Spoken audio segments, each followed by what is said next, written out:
What's up, guys? Welcome back to another episode of the Trout Wrangler Podcast. I'm your host, Ryan Garrity. That guy right there, that is our show's vibes curator. Mr. Ricky, Mr. Maverick, Mr. Thumper, Mr. Boofer, Mr. Maverick. Trout Wrangler, vibe curator, Boston Terrier, face of the pod. Legend, looking so majestic back there. What you getting into back there, guy? Cool stuff. All right, well, we got a cool episode coming up this evening. We got Mr. Ian from Dirty Verde Outfitters in Camp Verde, Arizona. Got him sitting down I want to pick his brain a little bit. I'm going to Sedona in December. And to be honest, I have no idea what the hell I am doing out there. Vibe curator's left the building. He's right here behind me, eyeballing me. You want to say a little bit of something? Cool. Yeah, I have no idea what I'm doing out there. So he messaged me the other day and was like, hey, if you ever need a Arizona guest on, he's been listening to the podcast and said he liked it. I was like, dude, I actually do need an Arizona guide on. Because I just want to pick your brain, shoot the shit, shoot the bull, and, kind of expand my knowledge a little bit. It's the only thing I'm really knowledgeable about. So I want to expand that a little bit more. I want to learn the ways of Arizona. So that's what this episode entails. Super cool guy. And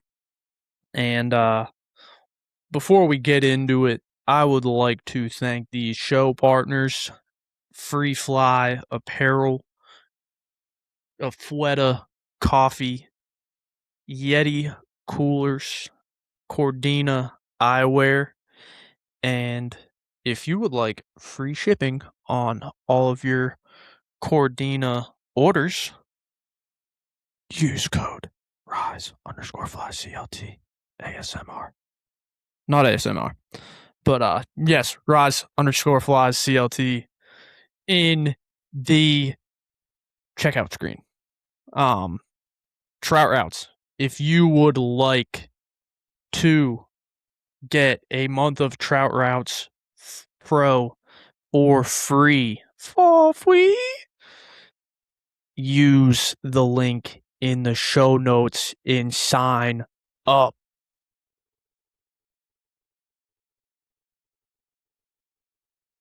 Now for the podcast. Interview with Ian from Dirty Verde Outfitters. What's up, guys? Welcome back to another episode of the Trout Wrangler Podcast. We have an interview today from the great state of Arizona, and I'm going to kick it over to you to let you introduce yourself a little bit, Ian. Well, man, thanks for having me on. I've watched quite a few episodes, so I'm pretty stoked to be here. Be your first Arizona guest. It's kind of becoming a pattern here. People probably don't put Arizona and fishing together as often as they should. So yeah, my name is Ian Silver. I'm the owner, founder, and lead guide at Dirty Verde Outfitters here in Camp Verde, Arizona. We're about 30 minutes from Sedona, beautiful scenic Sedona.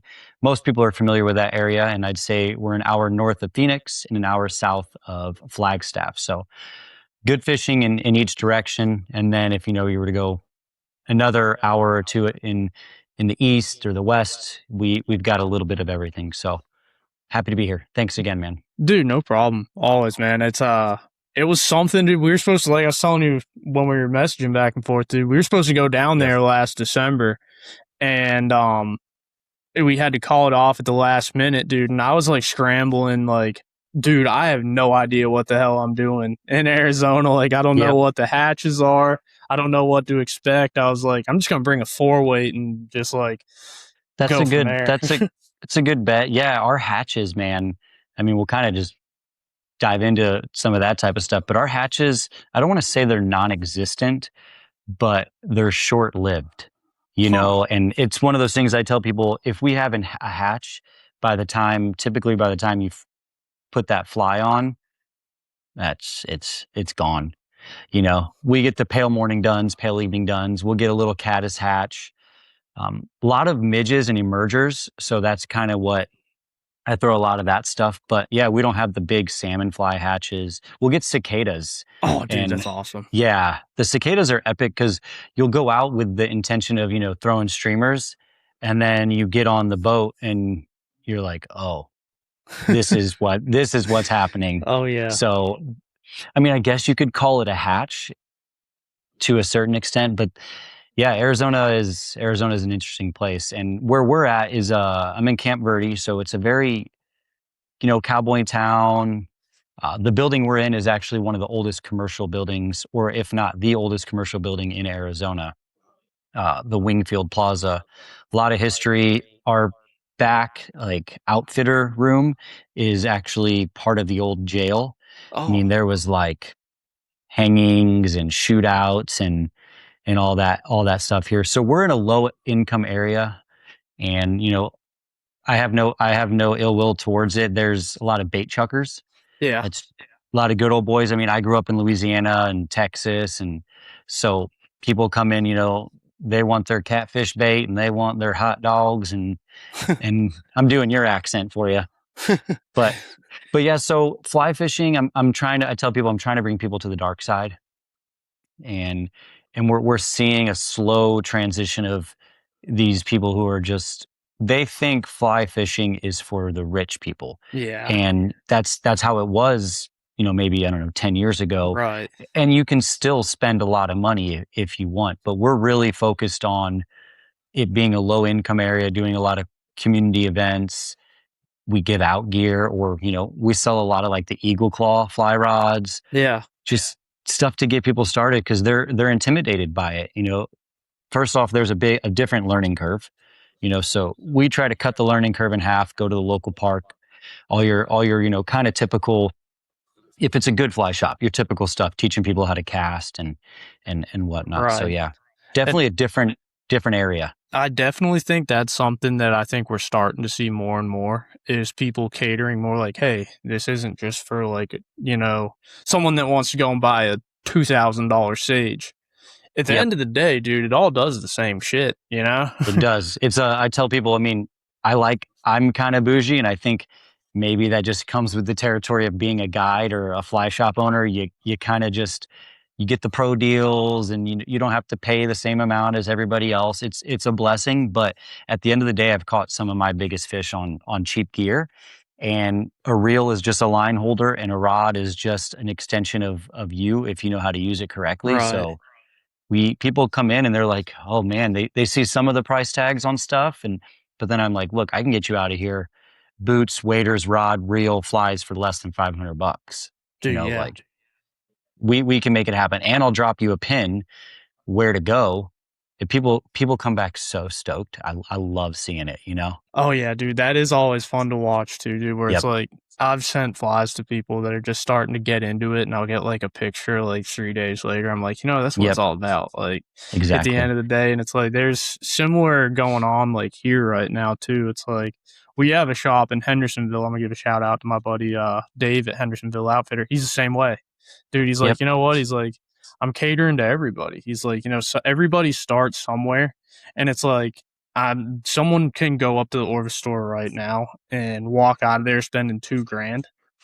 And he's like, Yep. I'm going to get somebody out of here that just wants to go have a good time and kind of like, get their feet wet in the game.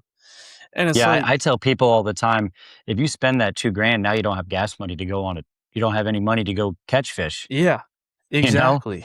And we got a fridge full of, mackerel, anchovies, chicken liver. So we're not just a fly shop, because it doesn't work that way here.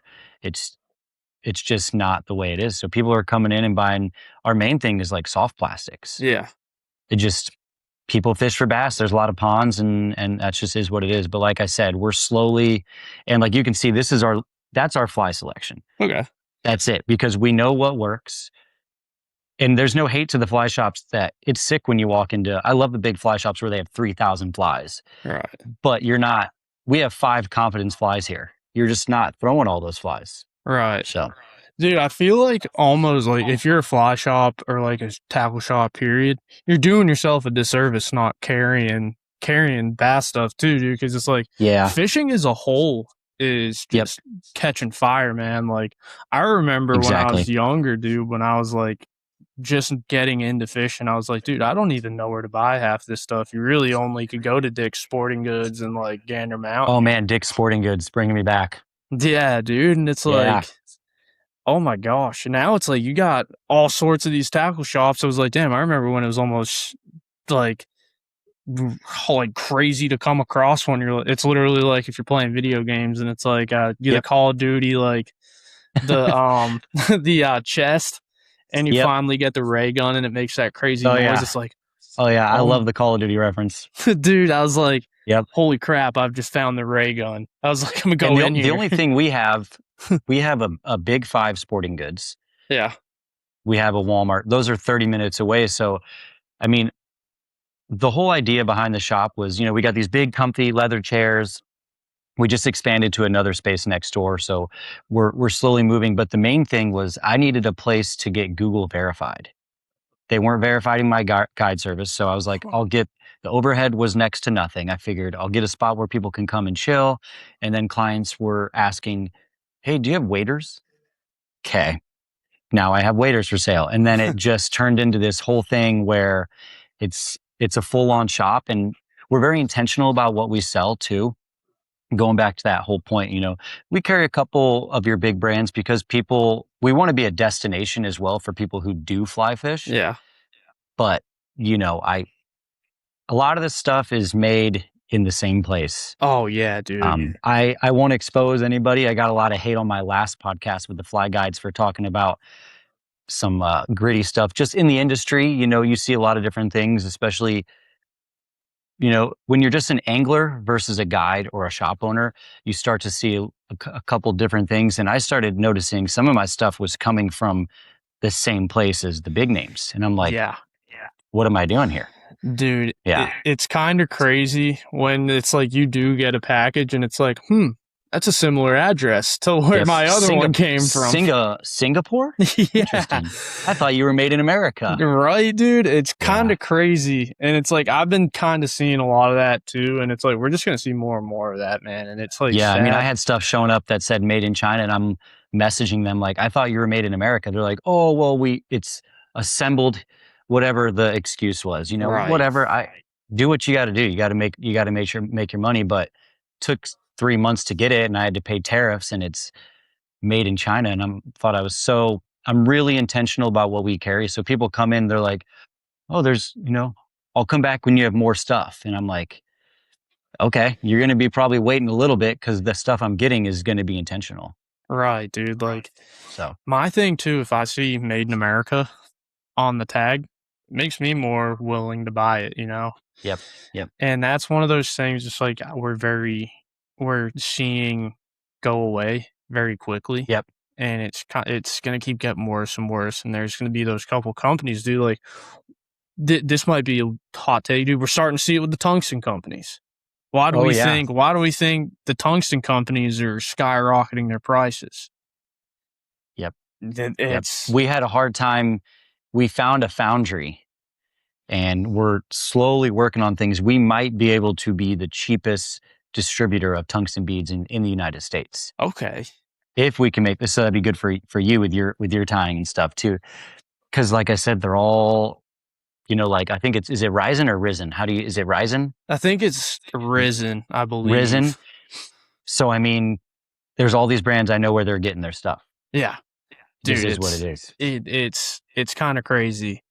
Yep. Even like in the tying. Yeah, tungsten's a weird thing right now. I heard that it's going to be almost impossible to get it at some point.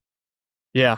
This is what I'm hearing. And I don't understand how it's just, tariffs and import and export, everything's a little funky. So do we have tungsten in the United States at all? I have no idea. All I know is the biggest supplier of tungsten, you know exactly what company I'm talking about, is like skyrocketing their prices, dude. Like, maybe we're in the wrong business, bro.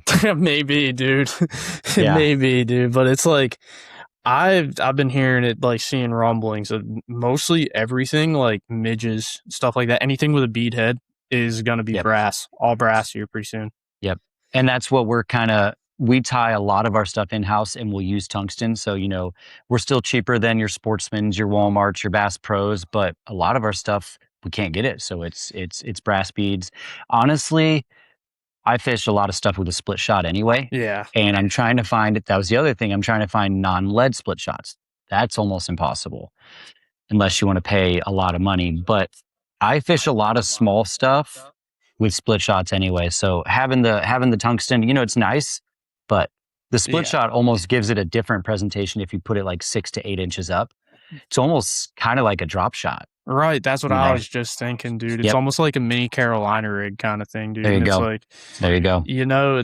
It's one of those things. Sometimes that's what those fish want, is if they're like suspended up in the water column, but they're still a little deeper, they want that rise and say like a midge, something like that. Yep. And it's like, some people might not think to do that, but it's like, if you want to catch fish, you got to kind of think outside the box like that. Yeah. We were out the other day and fishing, and my buddy, we're fishing the same fly, but I throw a split shot on and it's getting right down into that hole and I'm pulling out fish, just hitting all these little pockets, and it works for me. Oh yeah, dude. And I feel like it's something that like, a bunch of fish don't see that presentation too. So they see it and they get kind of curious, and you get that curiosity bite. And I wonder wonder where that started. That's what I'm trying to think too, man. Like, I don't know where that started. It very well could have been a smallmouth guy trying to do that thing. Like, those smallmouth guys, they're a different breed, bro. Oh yeah. Just wild people, dude. But, Yep. But, you fish the Verde River, Oak Creek, all that good jazz. Yep. The Verde, Oak Creek, we have the White Mountains. There's, most of the year, I think people think Arizona, and obviously they probably don't even think about trout. Right. And even the people that live here, they're just fishing stockers. A lot of people here, when the catfish are stocked, they're catching their catfish to eat. They're catching their trout to eat. But we have some of the most beautiful wild trout, like wild rainbows, wild browns. And, there's a lot of stuff going on with Lee's Ferry right now with the water temperature reaching pretty bad temperatures. They're saying that it could be a fish kill. Right. Because I think it's not even getting below 69 at night. Oh my gosh. Yeah. So I don't know. I'm not a conservationist. I'm not a greenie. I love my fish. I love my waters. I'm trying to learn more about that. We're talking about opening a Trout Unlimited chapter here in Northern Arizona. I want to learn more, and I know enough to know that it's not good. Right. So, we're losing. That's one of the best fisheries in the Southwest. The browns are all gone because they wanted all the browns gone to keep the native chub population healthy, which, I won't go too deep into that. I like catching the chubs too, but at some point it's like you're ruining a tourism infrastructure. You're ruining a lot of stuff out here by letting this water get too hot. So Lee's Ferry, that's a good place to fish. It's not as good as it used to be. I'd say our main stuff out here is going to be stocked unless you know where to look. And that's what there's a fine line. People come in, what's biting? And you don't want to gatekeep, but you want to lead with a mindset of education. So you don't just want to drop Joe Schmo a pin to go fish for these wild rainbows. Right. You want to slowly get them there and, teach them fish handling, teach them about catch and release, barbless hooks, all those things. So out here, we have the Gila trout. Dude, yeah, which is I want to amazing. go catch one of those so bad. Yep. You let me know. We'll get on them. So we got the Gila trout. We have the Apache trout, which is on the Apache Reservation, White Mountains. That's a beautiful species. It's crazy though. You can get into some big Apaches at a place called Silver Creek in the White Mountains. Those are October 1st to March 31st. They open up the top section. It's behind the hatchery, and they let people catch, if I'm not wrong, correct me if I'm wrong, internet warriors. I've been told it's like their brood stock. So you can go up there and catch 20-inch Apaches, but typically a lot of our wild fish here, just like in most places, are 4 to 7 inches. There's some big browns though. Oh, dude, I bet. Those hikes suck. Oh. And that's the thing. A lot of people aren't willing to do that. Right. Dude, and I think that's one of those things too, man. Like, yeah, we can gatekeep, But it's like, we drop a pin to anyone that's like, oh yeah, you gotta hike 6 miles, 7 miles, you gotta They're hike not your doing it. ass off. Nobody's gonna be doing it, Yep. dude. Like, Yep. at some point, it's like, people are gonna think I'm like a sick son of a bitch if I'm hiking like 10 miles into the damn For woods. a 4-inch trout. Right? And I'm like, dude, you gotta see the colors on these things. Like, Yep. I brought one I of know. my buddies and we hiked way in. And I was like, dude, like, it's the safest option right now. Like, you don't want to go and catch smallmouth. I was like, we'll go and fish high elevation stuff. Yep. And dude, we fucking hiked. I was in wet wading socks and like shorts, and I was sweating bullets the It's whole the way. best. That's the best. And he was like, dude, he's like, you regularly do this? I was like, yeah. I was like, I love doing this. He's like, Yep. dude, he's like, this is fucking crazy, man. He's like, you're an insane person for doing this. Yep. It's even funnier when they end up not catching anything. Yeah. They're like, I'm never doing that again. I'm like, sweet, more fish for me. Yeah, it's like that. What is it? It might be Wedding Crashers. It's like, good, more for me and you. Yep. Yeah, people just, there's a spot that, shoot, maybe less than an hour from here, and it's 0.9 miles, but it's 1,000 feet of elevation. Oh my down God. in 1,000 feet of elevation. I mean, your legs, it's brutal. It's brutal. I'm 36. Like, it's not the worst thing in the world, but I don't know. Getting skunked there sucks. Oh, I bet, dude. I had one. But then there's a kid here.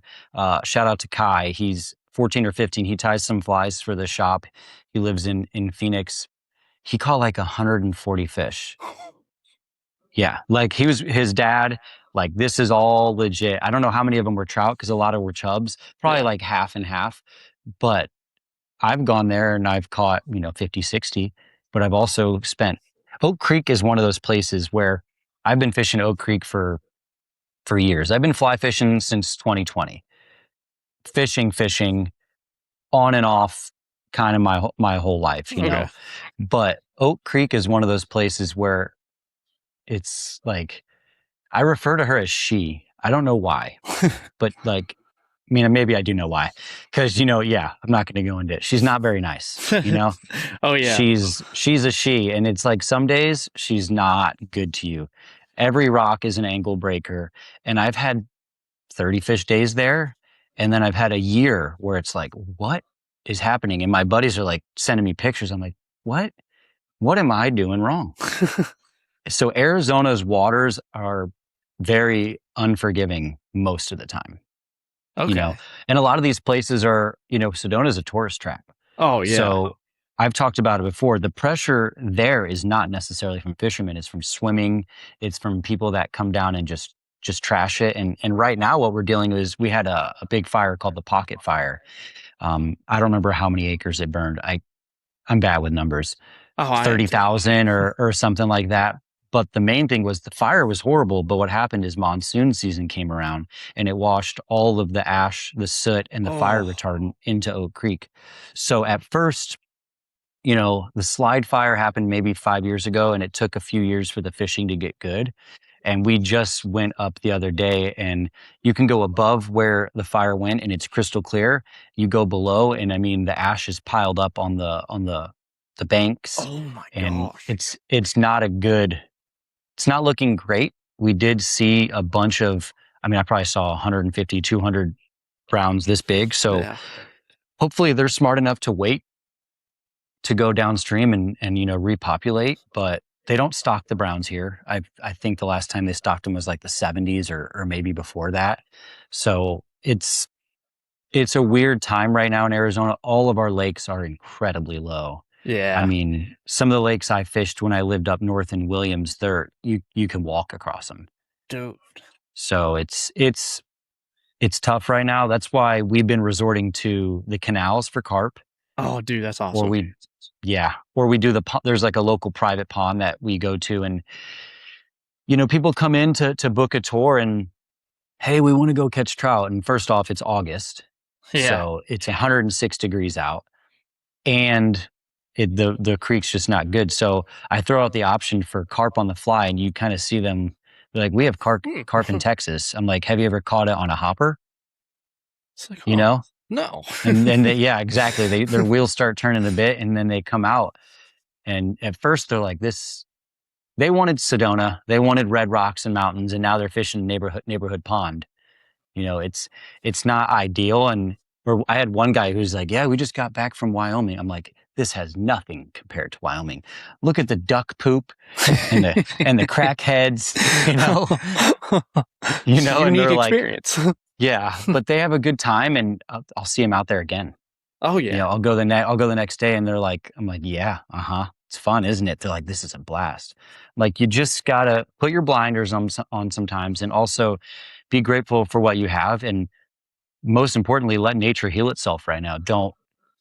It's not worth the time, the money, the drive, the energy to spend 6 hours fishing ash-filled creeks. Dude, They can't see the fly, you can't see the fly. It's just pain in the ass at that point, dude. Like, yep. We had a similar thing happen when Hurricane Helene came through Western North Carolina, dude. I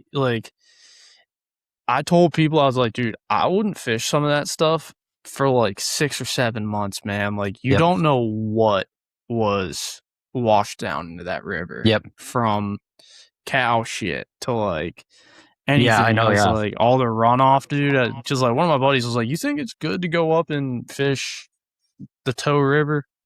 I was like, dude, with how it got hit by the hurricane, I was like, I wouldn't. I was like, one, because I wouldn't feel comfortable going up there when people's livelihoods are still all fucked up. Yep. And then you also are hopping in a river with no waders on, and you don't know what has been in there. Yeah, it's funny though, because I have somebody hit me up like, is it fishable? And go if you want. And it's funny. I told these people, let it wait, and then they sent me an 18-inch brown. Oh wow! And I'm like, good. I'm glad you were the one to figure that out. It's a good sign. Good on you. Beautiful fish. Cool. All right. Good. But I'm still kind of. I think as a business owner and someone who's really trying to keep this place good, ecologically, I'm just telling people, look, also, if people are coming to Sedona, like I said, for the beauty. Right. So sure, you can probably catch fish. And if you're an avid fisherman or whatever, or you already had plans to come here, do it. But I just think for me, it's all about the experience, especially with my clients, although I take them to the pond, but that's carp in a pond that goes hand in hand. But if people are coming here to book a trout trip, I don't want them to fish black water that's usually crystal clear. Right. Dude, because at least if you didn't catch anything, at least it was beautiful. But right now it's like you didn't catch anything. Your clothes smell like ash. It's not good. Yeah, dude. It's one of those things too where it's like you want to give the people a reason to come back, and it's like it's like you want to bring somebody to a river that's got ash piled up on the river. Not. It's like it's like you said, somebody caught an 18-inch brown in there. Yeah, it's pretty good. It might be worth your clothes smelling like ash. I know, and it's a fine line. And we talked about kind of some of this stuff I did the Fly Guides podcast, and we had a little clip go viral. It was like 50K views, 200 comments with me talking about just, these types of things. And some people were saying to me, well, maybe you shouldn't be a guide if you come home at the end of the day. Like, get over it. Everybody has a hard day at work. And, when clips are posted, you don't hear before and after. Right. So people were like, sounds like you're complaining. I'm like, no, I'm just letting people know being a guide is the greatest. And then I said the worst. Maybe I shouldn't have said the worst job. But, like this isn't scripted. So I'm going to say something stupid at some point. But people don't realize that it is ultimately a way to feed my family, to do something that I love, and to make other people happy and want to also do this and get their kids doing it. So like you said, it's about the experience. I want people to come back. I've had people rebook that didn't catch fish the first time. Right. Dude, and that's what it's all about. Second time they did, but the thing is, I had another guy come in. He's like, we just like going on guided trips and getting some swag from the shop and having a story to tell. And we're traveling, we like seeing new shops, the fish. He's like, we can go catch fish anytime we want where we live. Yeah. And those are the clients I love that, And then you have some that are like, man, it's been slow today, huh? I'm like, I'm already thinking this. I thought this the first cast, you know, Yeah. but I'm still here for you. We're going to try everything. We're going to move around, et cetera, et cetera. But yeah, the experience is really what matters, especially just as a guide or even as an angler like you and me. I've had times where I come home and my wife will say, "Did you catch anything?" And I'm like, "Nope." Nope. She's like, "You were gone 12 hours." I'm like, "Yeah, but check out this video of this otter." Yeah. I'm You the same know? way. Yeah. She's like, "Oh, cool." I'm like, "Yeah, super cool, huh?" Yeah, dude, otters. Yeah, otters. So How sick. that's the other thing is we have stuff like that out here too. So I've really tried to learn because like I said, I'm not a huge conservation greenie guy, but I'm really learning more about the entomology, the wood ducks, the soft-shelled turtles, the different birds. And yeah, that's proves that I'm getting old. But when I'm out on a tour, if we're not catching fish, I can at least say, "Hey, look at that. There's a blue-winged whatever." Yeah. And they're taking pictures of it, and then boom, they're on a fish. And it seems like, I'm a religious man. It seems like God provides sometimes in those moments when you're not distracted by all the noise and you're just fishing, you're on the water, you're paying attention to the nature, and boom, next thing you know, it's 20-inch they're on brown. the biggest. Yep.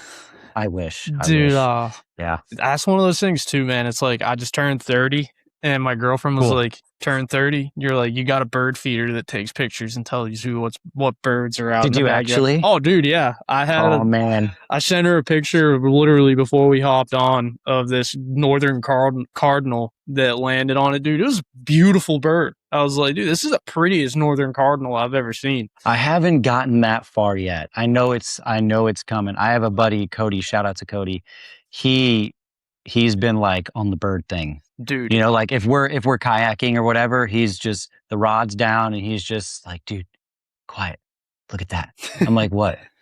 I'm like, I don't care. I'm trying to catch fish, bro. I don't care about this, whatever it is. But now I'm starting to see the beauty in all of it. I think it comes with age and experience and understanding that, as cliche as it sounds, fishing is not all about the fish. Right.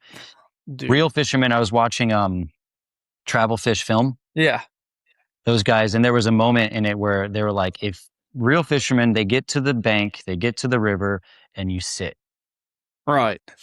You look, you watch the water for a minute, you enjoy it, and then you fish. And I've really been trying to slow down, not even tie anything on even before I get down. Because usually I tie something on, I get down there, and I'm like, oh, that's not going to work. Dude, so that's kind of crazy you say that, dude. So me and my buddy, like I lived up in Cashiers, and we used to fish every day, dude. Like we'd get off of work at like 6 o'clock some days, and we'd be like, all right, we still got like 2 hours of sunlight. Like, let's go and hop in like a little wild stream. Yep. And it's like 10 minutes down the road from our town home. And dude, like we wouldn't tie any bugs on. We'd get down there and we'd sit for at least 5 minutes and just watch the water. Yep. See what fish are. It makes a huge difference. Difference. I'm a very impatient fisherman for myself. And that's the other thing I tell people all the time. I'm a far better guide than I am an angler. It's just because I'm more patient with other people than myself. I don't know if it's from being a dad, which, arguably sometimes I'm not that patient, but in general, I just feel like I'm more patient with other people. And I went out yesterday with my guide, Casey, and another buddy who were collaborating on some stuff with Chase. And he said something, he's like, I just like watching you guys fish. I like watching my buddies fish. He's not even casting. There's something to be said about that, is just slowing down for a second. Obviously there's times when the hatch is on or whatever's going on. You're not going to say, yeah, I'm just going to sit back. You're like, dude, we're covered in bugs, like it's time. Yeah.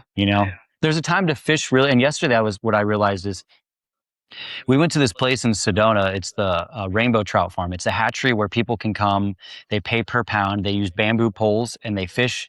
They cook them and they clean them. It's a tourist trap, but it's really cool. And then my buddy Chase, behind it, they have this man-made. It's maybe a football field, maybe more a man-made lagoon, so to speak.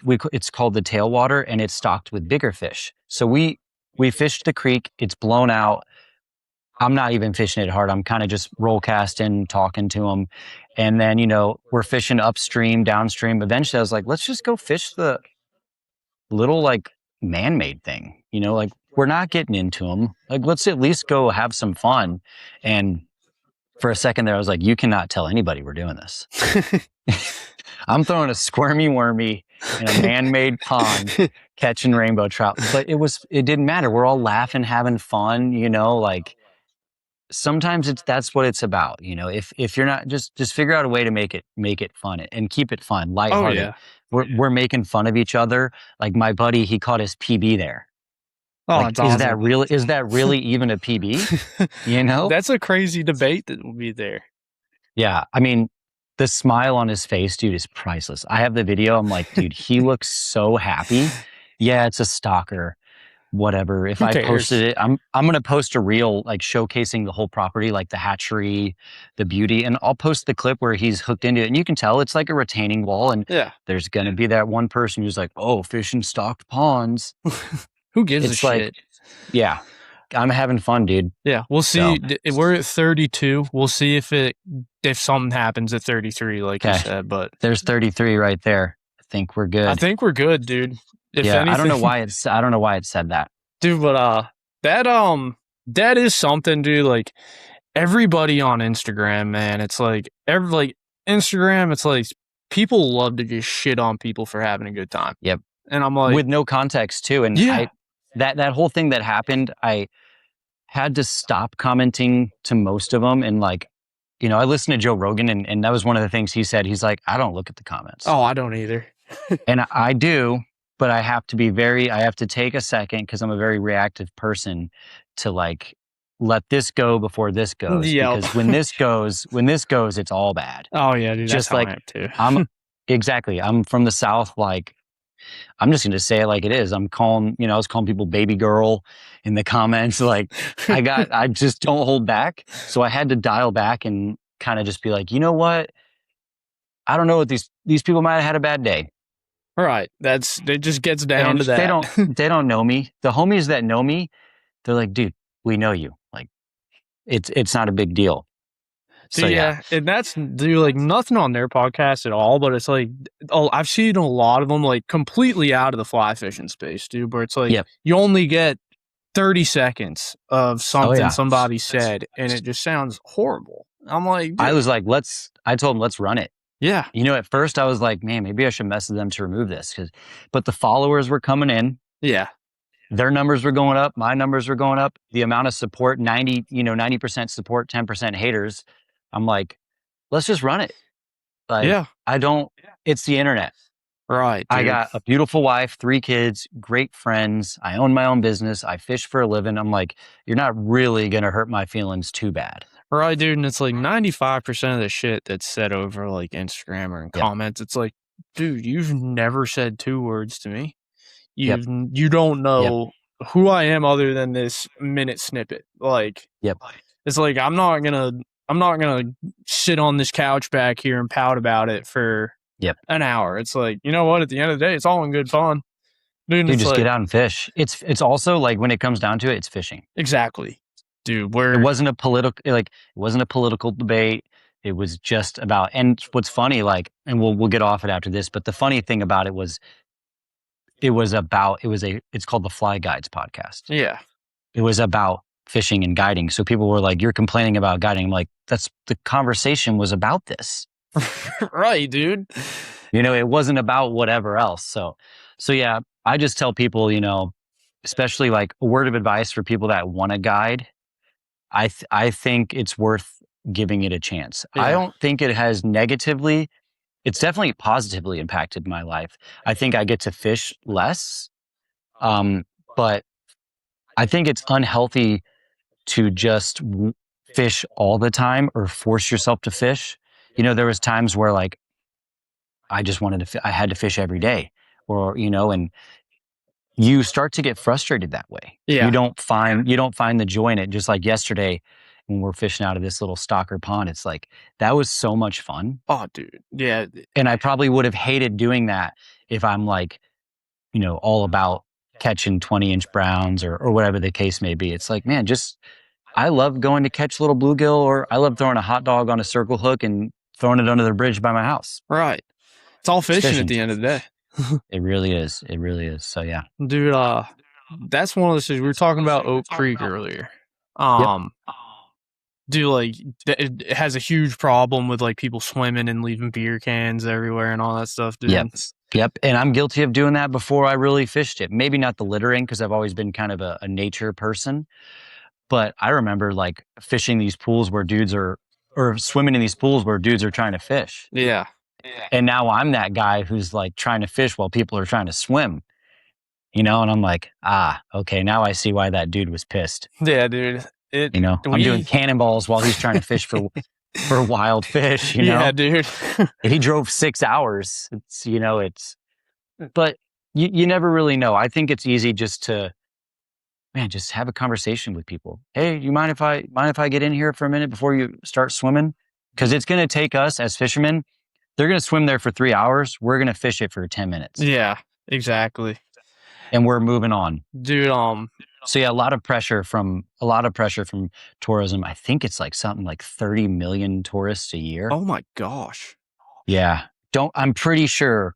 I don't know. I have two numbers in my head, 17 and 30. Either way, that's still a lot of people, dude. It's when you drive up there, it's the sides of the road. Now they've kind of cracked down on it, but it's just people like up on the side of the mountain / road, and people are bringing full on barbecues. Like, I've seen somebody hauling a Traeger. Oh my gosh, Traeger down, dude.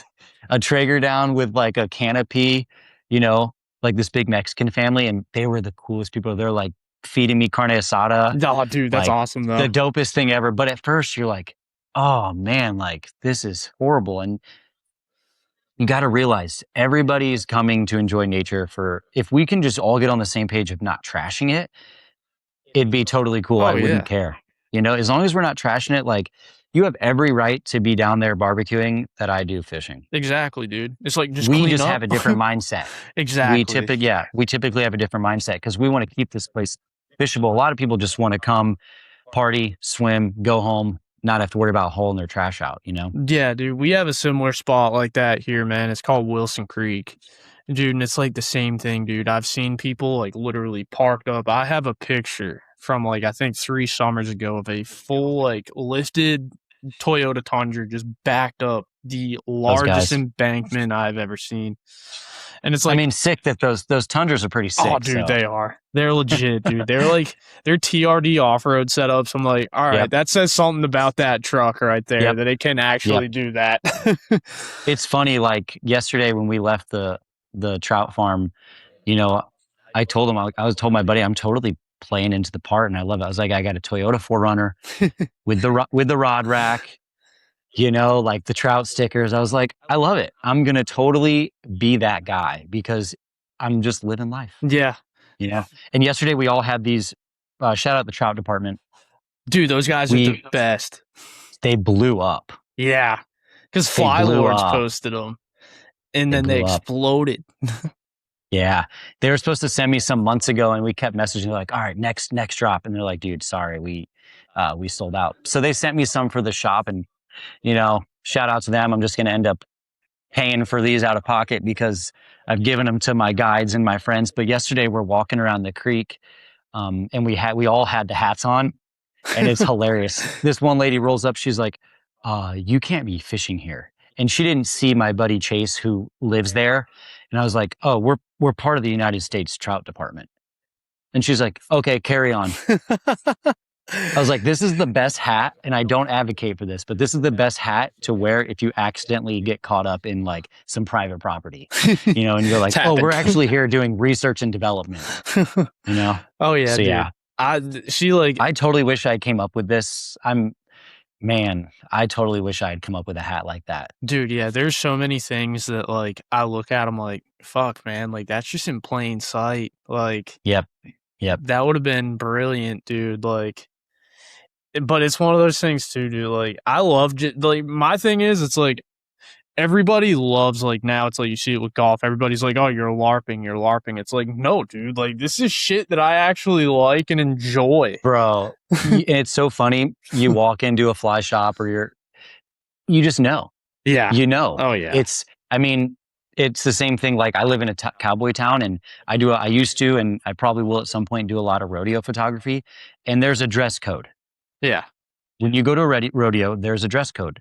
Pearl snap shirts, cowboy hats. Some of them you can get away with no cowboy hat. If you're like in the bucking shoots, you're wearing a cowboy hat because they're filming these things usually. So you can't be there with the trout department hat while everybody else is wearing a cowboy hat. And it's kind of just like, it's so funny how it becomes a thing. Like you look the part, it just, everything has it. Like you can tell if someone's a basketball player or Right. a soccer player. You see the kids that come from soccer practice with the slides and socks, and it is what it is. All my buddies, we all wear the sun shirts and we all got the hats and we got the, Oh yeah. it's a way of life, bro. Dude. You got to let people know I'm here to fish. Exactly, dude. It's like mine is, it's like I have this logo of mine on the back of my truck. Or I have a Tahoe. I have it on the back of my Tahoe. That's just another thing. It's like another thing. It's like a 4Runner and a Tahoe are like two huge like God vehicles. Oh, dude, and I'm leaving the spot if I roll up and homie's got a Tundra with trout stickers. I'm leaving. Oh yeah. He's already caught every fish. Dude, it's usually Later. it's usually like this. If I see a Riversmith with later. It's like a beat up Ford Ranger at Tacoma, I'm like, fuck, man. I'm like, I'm screwed. Yeah, you're like, yeah, your buddy's like, we're not gonna fish it. I'm like, dude, no. Like if it's a beat up Ford Ranger or beat up old like pre-2000s 4Runner, and either of them have a Riversmith on it, I'm like, yep. Dude, someone's there. Somebody's down there, and he's usually like a 65-year-old man, just absolutely fucking going in on smashing it. Yeah. It's funny that like I have a lot of old heads who are coming in here. This is the main thing I like about the shop with the chairs is we get these old heads who come in here and tell me I've had the best stories. There's one guy who's lived in this town 83 years. And like I was like, hey, can I take a picture of you? Because I do photography, and I took a picture of him, and it went like the town went crazy. They're like, that's my grandpa's. It was just the coolest thing ever. And he's sitting here telling us about like the river apparently used to be wider. It's like, a lot of the bank starting to come in. And yeah, and he's just like, man, we used to go down here and we'd catch 40, 50 fish. And it's just, the shop has made me realize how important, really being part of the community is. Not just throwing that word around, because a lot of people like to throw that word around. Oh yeah. But I really want to leave behind a legacy and have a heritage here. I want, we're the first ever fly shop in this town, and there's a few other, I got hate about this last time, but there's a few other ones like up north, maybe one, and then down in Phoenix there's two.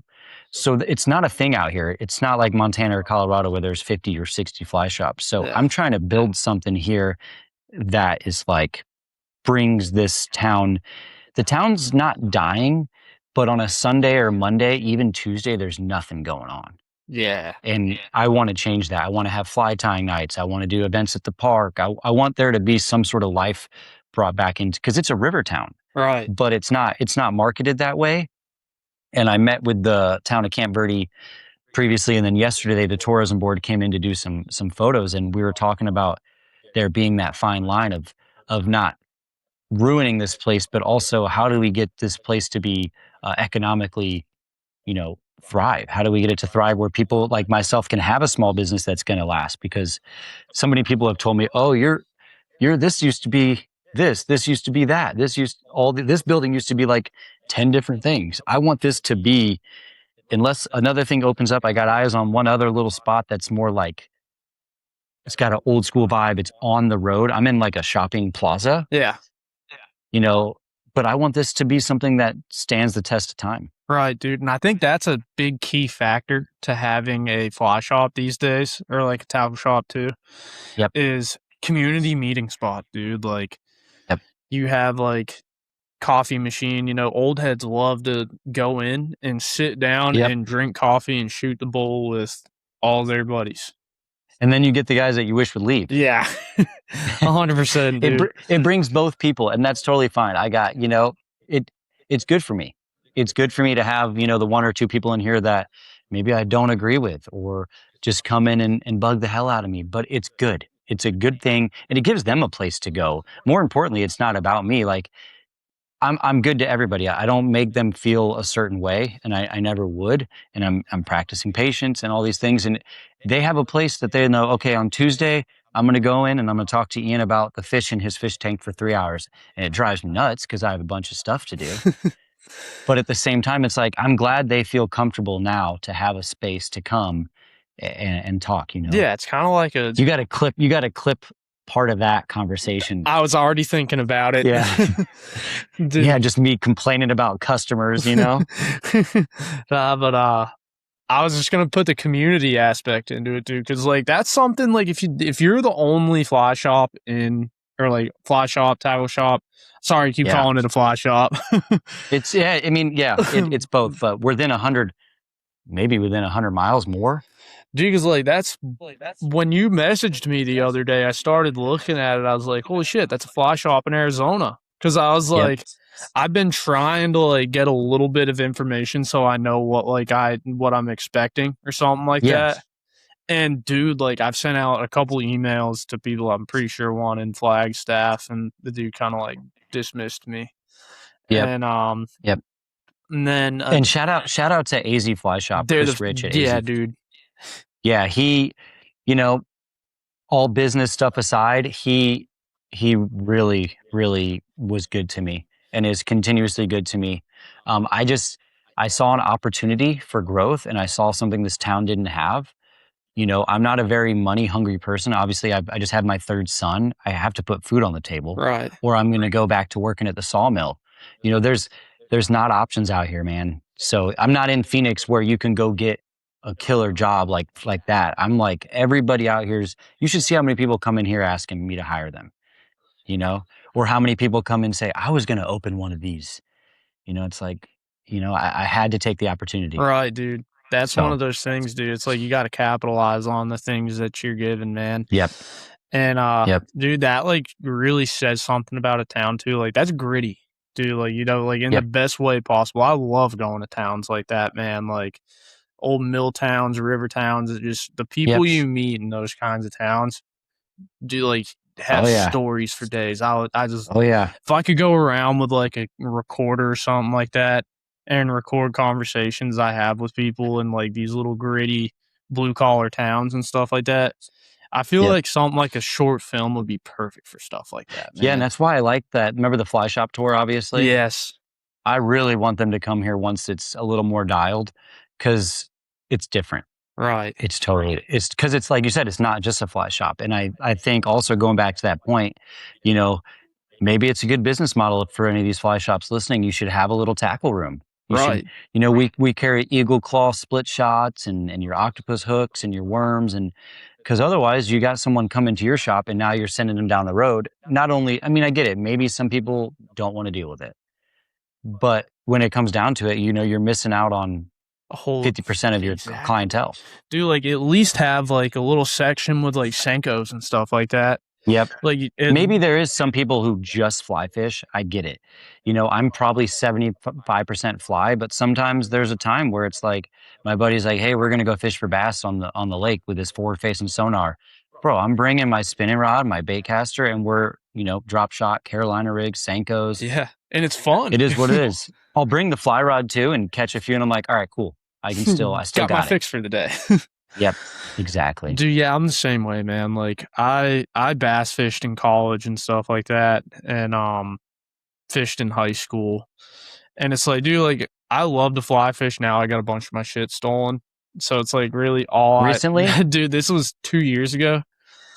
And I just broken into or what? Broken into, yeah. At home? It was at my apartment complex that I was living at. Were you not home? I wasn't home.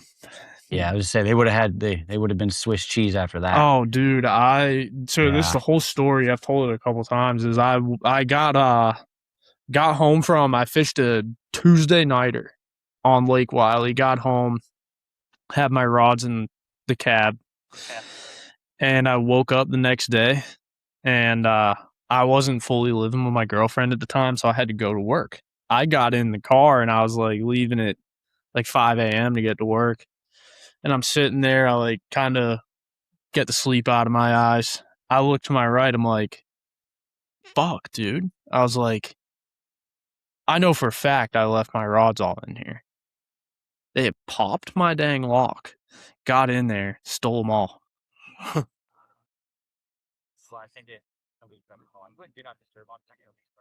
No, it's okay. Yeah, there we go. So yeah, so you knew you left everything in there. Oh yeah, dude. And I was like, shit, man. Dude, yeah, it sucked. It says uploading. I just want to make sure we're good to all the listeners. Somebody tried to call me, and Oh, it's all good. Okay. Yeah. So wait, they didn't break into your house. No, car. Yeah, they didn't even how'd they get in? Just, it Popped was the unlocked. lock. Yeah, I was like, Yeah. damn, dude. I got like a spinning That's kind of rod. one of my biggest fears with the shop. Dude, but see, it's like like you got it insured, I'm sure. Yeah.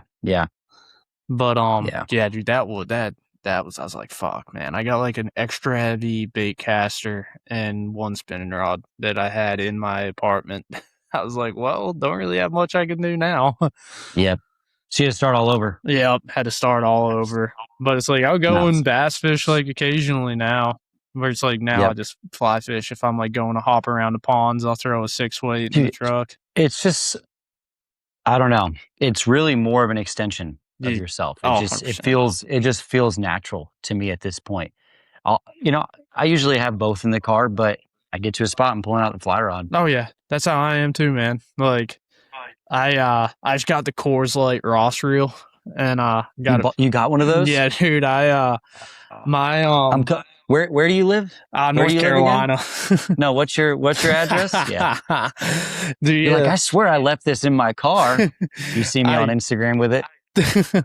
Dude, yeah, I got one of those, and it's like, dude, I am not leaving that thing in my car. But how's it fish? Dude, I mean, I know it's just real, but it's good. Dude, like those Rosses, the drag system on it just feels so good. Is it like click, click, click? Is it like individual clicks? Yeah, dude. How much do those go for? I don't even know. I got it for my birthday, and it was a joint birthday gift. I think it was like 5 something. Cool. I got it as a joint birthday. And so those are the things I fully endorse people buying is Coors Light or anything beer related fly fishing gear. I think that's sick. Dude, and especially those, dude, like they'll hold their value because people are still looking for them. As long as you don't bang them up too much. Yes, I mean, that's my issue. I'm really rough on my gear. I am too. I've kind of babied that one, and it's been so hard for me to baby it. And it's like, yeah, I got a couple of Hardy reels and Winston rods, and they're thrashed, and I hate myself for it. Dude, see, like at least they got a pretty good warranty system. I'm sure you got a good warranty system with them too. Yeah. Dude, those Winstons are fucking awesome. Yeah, I got the Air 2 Reach 10-foot 4-weight, and I'm running like a mono rig on it, so not fly line. Oh, that's awesome. Kind of interesting. My buddy got me into the mono rig thing. It's weird because the thing that's good about the mono rig versus the fly line, like usually when you fly fish, your fly line slaps the water and then your fly hits. It's just the way it works. Like you get a good cast, it feels good, looks good, but you spooked all those fish. Yeah, the mono rig, it's fly first entry, so your fly is already in the water before your line even hits. Interesting. I might need to have you send me a little. It's you nerd out. It's like it's 5 different sections. It's like 20-pound mono to 15-pound to 10 to 5X to 4X to your tippet. All these different knots and swivels, but it's really good for like the Euro nymphing tight lining stuff. Yeah. 10-foot 4-weights, mono rig. And I don't have that patience as much. I'd rather just strip a streamer and catch 1 or 2 fish. And my buddy's, catching 10 or 15 on the mono rig. Cause I'm like, no, I hit that hole. He's like, no, you didn't. That's my thing. And he's just, that's my guilty pleasure is chucking meat. Yep. Same. Yeah. I got my Peak, what is it? The Peak Vice right here. Yeah. I got that same one. Yep. And I love it, but it's funny. My buddies will tie theirs on their, they tie a bunch of flies, size 22s, 20s on their little $75, vice. And I barely touch mine. And when I do, I'm tying mop flies articulated streamers, like big stuff. They're like, I'm like, I hate time flies. I know you love it. I do a little bit. I'm sorry to Yes. I do I these days. I can't stand it. I'll tie an olive woolly bugger or whatever, and I'm just like, all right, I got tied up 5 of those. Let's hit the river. And my buddies are like, dude, with their 2x glasses, size 22s. I'm like, that looks miserable, bro. Dude, like, well, I'm gonna catch more fish than you. I'm getting more and more like that, where I'm like, I'll be literally like the night before like a trip or something like that. I'll be like, fuck, dude, I don't have like any hoppers in my damn. I'm sitting there. I'm like, all right, well, I only got size 12 dry fly hooks. Looks like I'm fishing a size 12 tomorrow. That thing's gonna bend out. Yeah, dude. But yeah, I recommend people, especially yourself. You come to Arizona, you let me know. I recommend people don't overlook these little small towns anywhere in the United States. And especially like I recently, not sponsored, nothing by them, but I've been using the trout routes. Yes. Yep. Clutch. Dude, very clutch. It has saved my ass so many times. Yep. It just works. And I mean, I was a big fan of Onyx when it comes to like archery hunting and stuff. Yep, me too. So, and that's another thing we're going to do here is we're going to stock a little archery section because many people come in. So many people, we may not sell like bows right away, but we'll do like bow presses, put people's, their restraint on. Yeah, exactly. Just, and like right now it's almost over the counter deer. So, and there's a couple archery shops hours each way. And, you're 6 to 8 weeks out during busy season. Yeah. So I want to be able to cater to people who are like, dude, I'm going out tomorrow. Yeah. Granted, it might get busy to where we can't make that happen. So I hear my other guide coming in. So I'm gonna tell him to be quiet when he walks in. Hey, I'm filming the podcast. You're good. Yeah, but I'm actually about to wrap it up here. So my last question, is always, so I have a running playlist on Spotify. Okay. I give 6 songs and you give 6 songs. Okay. And you're asking me what 6 songs? Yeah, what 6 songs do you want to do? You can text them to me too if you want. Okay. I mean, I'm like, dude, I grew up in the dirty, so I bump like my buddy Casey just got here, my guy. He'll roll up. I'm bumping like the nastiest rap, bro. I'm the same way sometimes. Like I'm pulling up, like I used to pull up to the feed store to get, like worms or whatever, and it's just I got all the cowboys looking at me like this dude. But then I'm bumping like folk Americana. Yeah. It's kind of how I am so too. I'll send you 6. Okay. But I've been listening to a lot of Treaty Oak Revival. They're pretty good. 49 Winchester. Yep. Millie's, he's a white rapper. And then, I don't know, I'll have to send you a couple more. Do you want the exact songs? Dude, it's completely, send me exact songs, dude. I'll send you 6 songs that I bump kind of religiously. Yeah, dude, I'm going to throw one in there that's going to throw you off because I'm Greek Orthodox, so we listen to a lot of chanting music. Okay. I'll bust some Gregorian chant on my way to the honey hole, dude. Oh, yeah. Dude, that's awesome. So, dude, dude, like my music's the same way, dude. I'm like, I could throw my phone on shuffle. It could be like a Grateful Dead song, and then it could go to Project Pat. Dude, North, bro. Yep. Oh, dude, it's like the same thing. And then it could go to Noah Khan or something like that, and then it could go. I can't get into him. Dude, he's interesting. So like, I saw a video. It was like a video of like girls going to the concert. They were all wearing the same exact dress. Same thing, dude. And it's like, it's very and the guys regional. are like in Birkenstocks. And yeah. Dude, so he's from Vermont, and that's like a very Vermont thing, dude. Like I lived in Massachusetts until I was 7.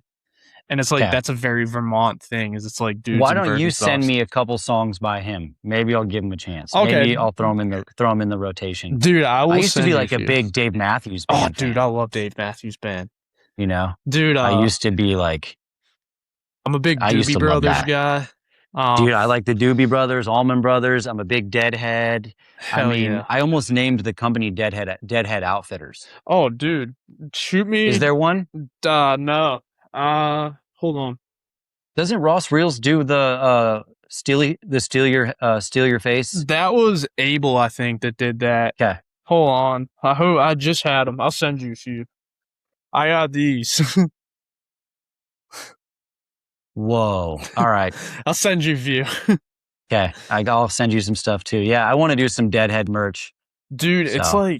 it's kind of one of those things, dude. It's like these days, I brought those to a show in Charleston, like around Cool. Seawee weeks. Dude, and I love Charleston, bro. Red fishing. oh, dude, The flats. it's so sick. Getting stuck out there in the tide. Drinking beers out there when you get Yeah, stuck on the yep. tide. Yeah, dude, those fucking stickers sold like hotcakes, dude. I sold out of them in a day. I had like 100 of them. Yeah. And I was like, all right, I got to go get more of those. I was like, that was almost like a cheat code. Well, dude, I'll send you some swag, and then you're always welcome to come out here and visit the shop and For sure. and kick it. I appreciate being on, dude. No problem, man, dude. Thank you for coming on. I'm gonna be out there in December, so I'll shoot you a message around then. I think December's a good time. I think my mom has like a plan to go to like a Verde winery up there or something like that. I was like, fuck the winery, I'll go to the fly shop. Well, check this out. So one of our honey holes is behind the Page Springs wineries. Okay.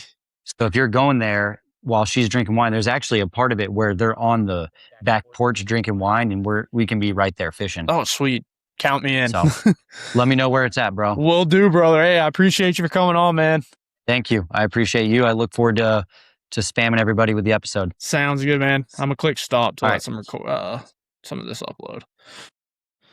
That was our interview with Ian from Dirty Verde Outfitters. Thank you guys for listening to that. That was a super fun podcast. Got a little bit of knowledge about Arizona. I now feel more confident going there. Got a new swivel chair.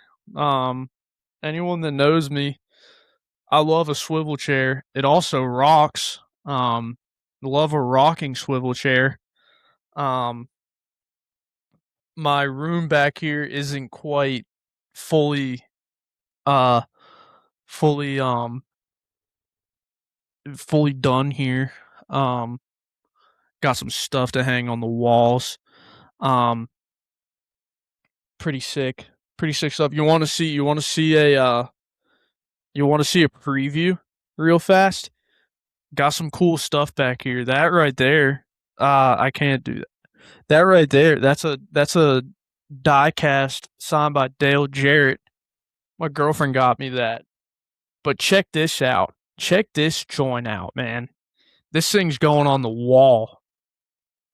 What you got? What you got over here, big guy? You look a little gloomy, sir. Check this out. Check this out. Check it out.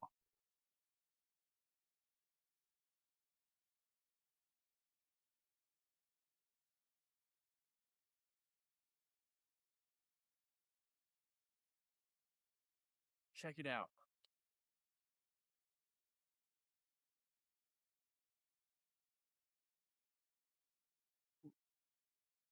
Nobody saw that. Nobody saw that.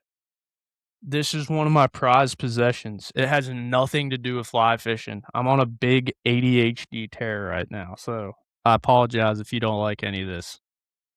Dude, look at this thing. Look at these are OG. These are OG. Two pages out of the Boston Globe when the Red Sox reversed the curse in 2004. These are like my prized possessions. I also have one for the Patriots over there. Yeah. When they won the World Series in 2004. Pretty sick. It's like Boston sports is kind of like my tunnel vision thing. But there it is. 2004 Red Sox. That's going on the wall back there. Pretty sick.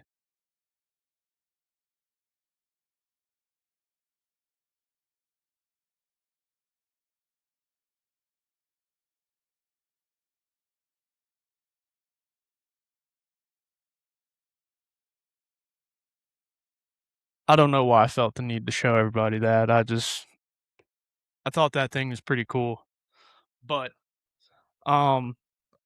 That's all I got for everybody today. If you liked this episode, if you didn't like this episode, go on to Apple Podcasts. Tell me how shitty it was. If you liked it, go subscribe to the YouTube channel Rise Fly CLT. Um, if you liked the podcast, which I know fucking half you people probably didn't, um, go on to Apple Podcast and just tell me I'm handsome. I'm not losing hair. I don't smell like shit, and maybe mention that you enjoy the podcast. But if you don't like it, just call me a fat, ugly slob, and that all my shit sucks. I'll take it all. I'll take it all with in stride. You know. So shout out to everybody for listening. Y'all have a good one.